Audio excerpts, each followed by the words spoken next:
Hello, this is Rosen, your local real estate agent in Northern California.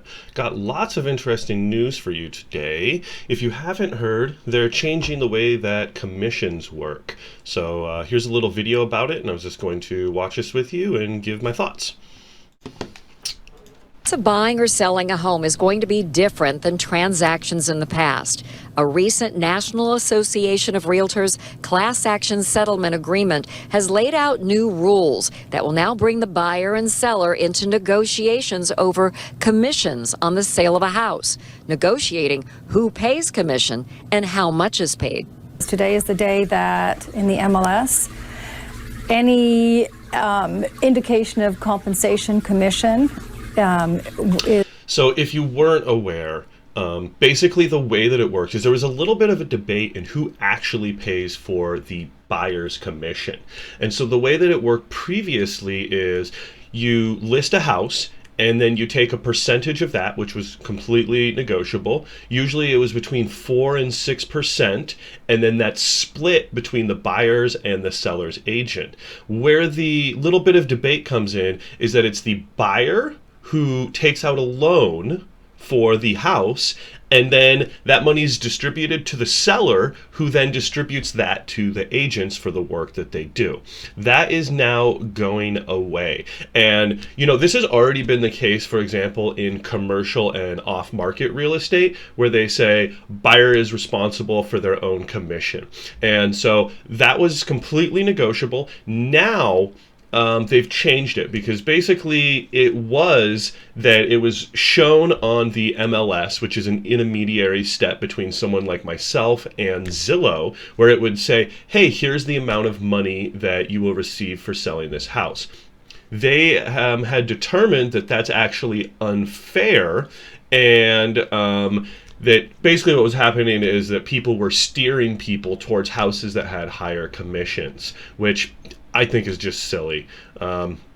It's bad practice, and that should be done away with and should be made illegal. So I'm in support of these changes.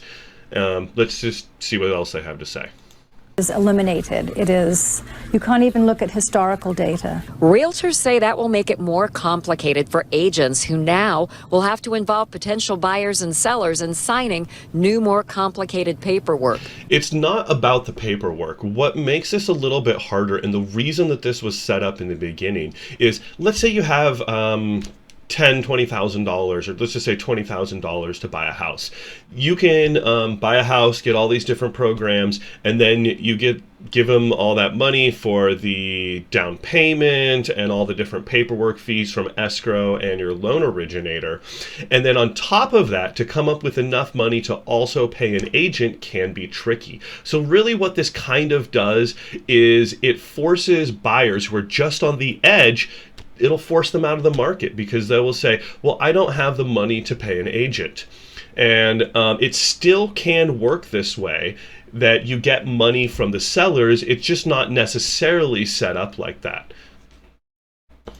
So the buyer and seller are looped into the transaction more. So we're able to be more transparent with them about the compensation. It's not more transparent. I tell every single one of the clients I've ever had, this is exactly how commission works. And when I list a house, for example, I'm doing a deal right now, and I asked the seller, I said, are you willing to pay for the buyer's side of my fees? And they said no. So I just went to the buyers and I said, hey, the seller is not willing to pay. Let's have a negotiation. We talked about that and we came to an agreed upon price. That has nothing to do with this, and I was already implementing this strategy before the lawsuits have taken place. There will be more forms for the buyer and seller to sign. That will be apparent when visiting an open house. Buyers will be asked to sign forms, and if they don't have an agent representing them, they might not be able to get additional information about a property without an agent. Buyers will have to negotiate how much they are willing to pay the agent representing them. But sellers could incentivize a sale by offering to pay all or a portion of the buyer's agent's commission. It's the biggest decision. See, it still can work the exact same way. And what it is it's the same thing as COVID. It's an extra uncomfortable conversation that people have to have. And I'll be honest, there's a lot of agents who don't deserve the amount of commission that they do. There's a lot of agents who do. And, this is about providing worth to people. If people don't think that you're worth it as an agent, they won't pay you that much. And so ultimately, this is free market stuff. And I think that is good for both the buyers, the sellers, and the agents. This will weed out a lot of agents who can't provide value. I'll just give you a little example of something that is my personal pet peeve with agents. Answering your phone in a timely manner. I've had multi-million-dollar deals where I call the agent, something has to happen. Sometimes in real estate, it's got to get done now, or there's more fees and it can cost a lot of money, and they don't answer their phone. This is the most annoying thing to me. That is an agent who is not worth their weight in salt. So, you could even write a contract with your agent to say, when you don't call me back within an hour, I'm taking $100 off your commission. Now, it would be pretty hard to get an agent to sign that, but it would also motivate them a lot to answer their phone. So this is good because it's defining the responsibilities a bit more. And when you define the responsibilities, then you define the payments. So overall, no problem with this. Of your life, and it's probably going to be intimidating regardless of these changes, but the fact that there's going to be so much more information available, hopefully that'll take care of some of the anxiety people might be having about real estate transactions. How these changes will affect commissions or the market is still a big unknown. There is no crystal ball.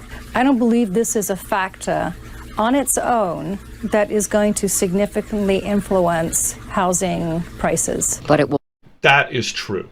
That is absolutely true, because agents, they're doing between 4 and 6% total prices of the house. Well, guess what? In California, the average house goes up by 3.8% a year. So really, if your house has been going up by that much for the last 10, 20, 30 years, no big deal. And here's something else. It's agents who sell houses actually sell them for more than the amount of commission that they would generally receive. So there's some psychology in this.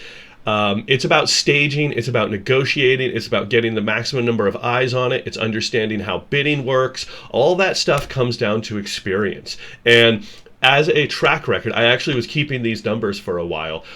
All of my houses that I got my clients, we got for under asking. And so, yeah, okay, they had to pay me for it, but on some places I saved them $50,000 and they have to give me $5,000 or $10,000. So I, as an agent, always want to get my clients more and my selling clients more than they would otherwise, and my buying clients, I want to get them the house for less than they would otherwise. So, it's just going to weed out bad agents. That's all it's going to do.